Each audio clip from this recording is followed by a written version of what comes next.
Hey everyone, welcome to our fireplace makeover in our home. We recently repainted our walls gray and the fireplace really stood out as a sore thumb in its kind of brownish tone. So we summoned our amazing contractors and here he is removing the old granite tile and damaged some of the drywall that was underneath on the left side, so he replaced that left chunk. Here it is setting.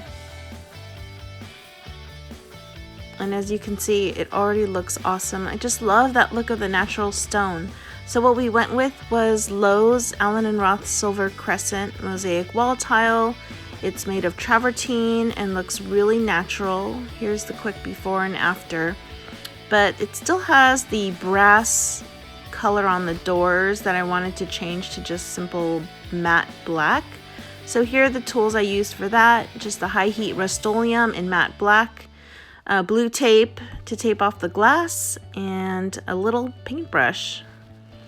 So I just started taping over here around some of the handles. I did want to keep the wood handles, and here's the final tape up job. But basically we're going to be putting in some glass stones with the H-pipe and with our gas fireplace. So here's the final result. What do you guys think? It's got that kind of black muted look.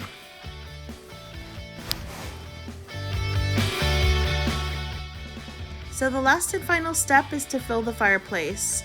We decided to go with an H-pipe, and we got everything we needed on Amazon, as well as the fireplace store. So we went with the nice clear glass, and here it is, all fired up. You just want to make sure you cover the H-pipe. So here's the before of what our fireplace decor and setup look like.